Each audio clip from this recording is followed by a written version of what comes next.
नमस्ते। जब भी हम इतिहास की बात करते हैं तो दिमाग में क्या आता है? राजा, महाराजा, लड़ाइयाँ, बड़ी-बड़ी तारीखें, यही सब है ना? पर उस कहानी का क्या, जो इन सब से भी पुरानी है? सबसे पहली कहानी कि हम, इंसान, आखिर बने कैसे? तो आज इस विश्लेषण में हम भारत के उसी गहरे अतीत में उतरने वाले हैं, जहां हम सब की कहानी की जड़ें हैं। अरे, ये लाइन तो हम सब ने कभी ना कभी सुनी ही होगी, है ना? स्कूल में तो पक्का सुनी होगी। इतिहास बहुत लोगों को एक बोरिंग सब्जेक्ट लगता है, बस रट्टा मारने वाला। लेकिन जरा सोचिए, अगर इसे एक सब्जेक्ट की तरह नहीं, बल्कि दुनिया की सबसे बड़ी जासूसी कहानी की तरह देखें तो एक ऐसी मिस्ट्री जिसके सुराग कहीं और नहीं, बल्कि हमारे डीएनए में और इस धरती के सबसे पुराने पत्थरों में छिपे हैं। चलिए, आज इस कहानी को एक बिल्कुल नए चश्मे से देखते हैं। तो हाँ, सबसे बड़ा सवाल यही है, हम सब की कहानी ये शुरू कहाँ से हुई? और इस सवाल का जवाब ढूंढने के लिए हमें टाइम में बहुत बहुत ज़्यादा पीछे जाना होगा। कितना पीछे? सोचिए, पिरामिड बनने से भी पहले, शहर बसने से भी पहले, यहाँ तक कि जब इंसानों ने बोलना भी नहीं सीखा था, उससे भी पहले। तो तैयार हैं? चलिए, इस सफ़र को बिल्कुल ज़ीरो से शुरू करते हैं। ठीक है, तो इस टाइम ट्रैवल पर निकलने से पहले एक छोटा सा काम करते हैं। हमें थोड़ा इतिहासकारों की तरह सोचना होगा, और उनका सबसे बड़ा टूल या कह लें औजार है टाइम। अब लाखों साल के इतने लंबे सफर को एक साथ समझना तो मुश्किल है ना? तो वो क्या करते हैं, वो इसे कुछ हिस्सों में बांट देते हैं। ये डिवीजन उस बहुत बड़ी टाइमलाइन को समझने में हमारी मदद करता है। तो इतिहास क्या है? बहुत सिंपल है, जो बीत गया उसकी स्टडी। और इस पूरे आइडिया को पॉपुलर करने का क्रेडिट जाता है हेरोडोटस को। इन्हें फादर ऑफ हिस्ट्री भी कहते हैं। इनको दुनिया का पहला रिपोर्टर भी समझ सकते हैं। क्यों? क्योंकि उन्होंने सिर्फ सुनी सुनाई कहानियां नहीं लिखी, बल्कि वो जगह जगह गए, लोगों से सवाल पूछे और ये पता लगाने की कोशिश की कि भाई असल में हुआ क्या था। उनकी किताब हिस्टोरिका ने ही पास्ट को समझने का एक पूरा नया तरीका दुनिया को दिया। तो हिस्टोरियंस ने टाइम को मोटे तौर पर इन 3 हिस्सों में बांटा है: प्रागैतिहासिक, आद्य ऐतिहासिक और ऐतिहासिक। और जानते हैं इस पूरे बंटवारे का बेस क्या है? सिर्फ एक चीज, लिपि, मतलब लिखने की कला। अब सवाल यह है कि लिखना इतना जरूरी क्यों है? अरे बहुत जरूरी है, क्योंकि लिखने की कला ने ही तो पहली बार इंसानों को अपने विचार, अपनी कहानियां सीधे हम तक पहुंचाने का मौका दिया। चलिए देखते हैं ये तीनों अलग अलग कैसे हैं। ये फैक्ट शायद थोड़ा चौंकाने वाला हो, लेकिन इंसान के पूरे इतिहास का 99% हिस्सा प्रागैतिहासिक काल है। 99%। इसको ऐसे समझिए कि अगर इंसानी कहानी 24 घंटे की एक फिल्म है, तो उसमें से 23 घंटे और 45 मिनट से ज्यादा सिर्फ यही प्री हिस्टोरिक पीरियड चलेगा। ये वो दौर था जैसे स्टोन एज, जब हमारे पूर्वजों को लिखना पढ़ना नहीं आता था। इसका मतलब क्या हुआ? इसका मतलब ये कि हमारे पास उनका लिखा हुआ कोई रिकॉर्ड नहीं है। उनकी कहानी हमें कौन बताता है? उनके छोड़े हुए पत्थर के औजार, उनकी गुफाओं में बनी पेंटिंग्स, बस यही। अब आते हैं बाकी के 2 हिस्सों पर, और इनके बीच का फर्क बड़ा मजेदार है। आद्य ऐतिहासिक काल मतलब प्रोटो हिस्टोरिक को समझिए एक बंद डायरी की तरह। हमें मालूम है कि इस डायरी में कुछ लिखा है, जैसे सिंधु घाटी सभ्यता की स्क्रिप्ट, पर हम उसकी चाबी खो चुके हैं। हम उसे आज तक पढ़ ही नहीं पाए। और फिर आता है ऐतिहासिक काल यानी हिस्टोरिक पीरियड।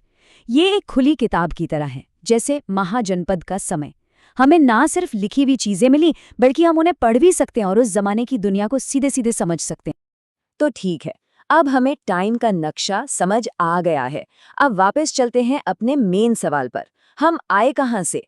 पूरी दुनिया के मैप पर वो कौन सी जगह है जिसे हम इंसानियत का होम टाउन कह सकते हैं?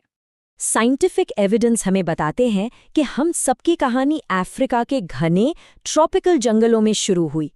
इसकी शुरुआत हुई जानवरों के एक ग्रुप से, जिन्हें प्राइमेट्स कहा जाता है।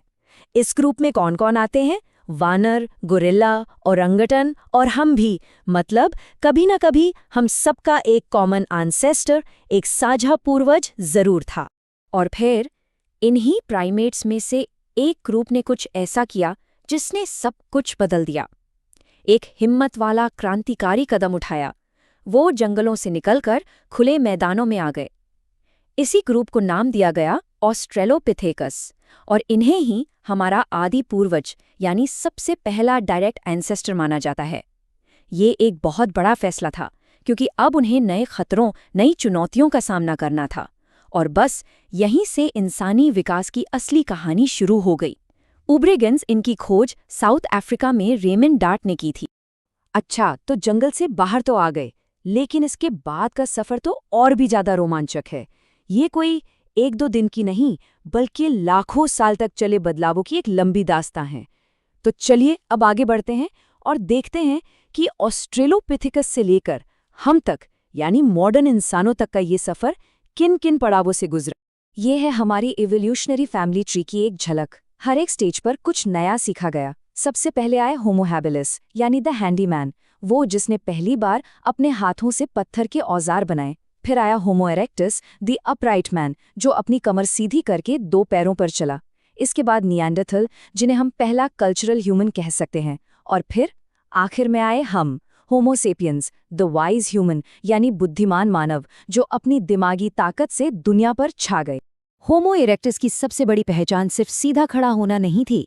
इसी प्रजाति के एक ग्रुप जिसे जावा मैन कहते हैं, उसने इतिहास की शायद सबसे बड़ी खोज की, आग। जरा सोचिए, आग का मतलब क्या था? ये सिर्फ रोशनी या गर्मी नहीं थी। ये खतरनाक जानवरों से सुरक्षा थी, ये कच्चे खाने को पकाकर उसे ज्यादा पौष्टिक बनाने का तरीका था, और ये रात में सबको एक साथ लाने वाली सोशल गैदरिंग भी थी। ये बात हमेशा याद रखने वाली है कि पूरी धरती पर सिर्फ इंसान ही है जो आग पैदा कर सकता है और उसे कंट्रोल कर सकता है। अब बात करते हैं निएंडरथल की। इन्हें पहला कल्चरल या सांस्कृतिक मानव क्यों कहते हैं?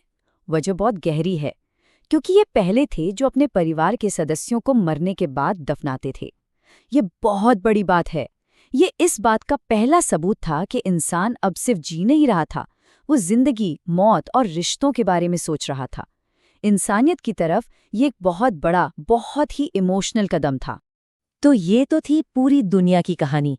लेकिन अब सवाल उठता है कि इस ग्लोबल स्टोरी का इंडियन चैप्टर कब शुरू हुआ? भारतीय उपमहाद्वीप में हमारे सबसे पुराने पूर्वजों के पहले निशान कहाँ और कब मिले? अगर हम पूरे भारतीय उपमहाद्वीप की बात करें तो सबसे पुराने सबूत मिलते हैं पाकिस्तान के पोतवार पठार से। वहां रामापिथेकस और शिवापिथेकस की खोपड़ियां मिली। लेकिन अगर हम आज के भारत की सीमाओं की बात करें तो पहला और सबसे जरूरी सबूत मिला मध्य भारत में, नर्मदा घाटी में। और ये एक ऐसा पक्का सबूत था जिसने साबित कर दिया कि हमारे पूर्वज इस जमीन पर रहते थे। तो इस बात को याद रखना बहुत जरूरी है। आज के भारत में हमारे किसी पूर्वज का पहला डायरेक्ट एविडेंस, पहला सीधा सबूत मध्य प्रदेश की नर्मदा घाटी में हथनौरा नाम की जगह पर मिला। ये इंडियन हिस्ट्री के लिए एक मील का पत्थर था, क्योंकि इसने सारी अटकलों को खत्म करके एक ठोस सबूत हमारे सामने रख दी। और ये ऐतिहासिक खोज हुई थी साल 1982 में। इसे करने वाले थे जियोलॉजिस्ट अरुण सोनकिया। उन्हें वहां एक करीब 30 साल की युवती की खोपड़ी मिली जो होमो इरेक्टस प्रजाति की थी। इस एक खोज ने भारत में इंसानों के इतिहास की पूरी कहानी को हमेशा के लिए बदल कर रख दिया। तो जंगलों से बाहर निकलने से लेकर आग की खोज करने और फिर पूरे उपमहाद्वीप में फैलने तक, इस लंबे सफर के बाद एक बहुत ही दिलचस्प सवाल दिमाग में आता है। मानव जाति ने अपने 99% इतिहास में सबसे ज्यादा लंबा वक्त आखिर किस एक चीज के साथ गुजारा है? जवाब बहुत सिंपल है, पत्थरों के साथ। लाखों साल तक हमारे पूर्वजों ने पत्थरों से ही औजार बनाए, उन्हीं से शिकार किया और उन्हीं से अपनी रक्षा की। पत्थर ही उनकी टेक्नोलॉजी थी, उनका सबसे बड़ा हथियार, उनका सब कुछ था। और इसी बहुत बहुत लंबे दौर को हम इतिहास में कहते हैं पाषाण काल या द स्टोन एज, जिसके बारे में हम अगले विश्लेषण में और भी ज्यादा गहराई से बात करेंगे।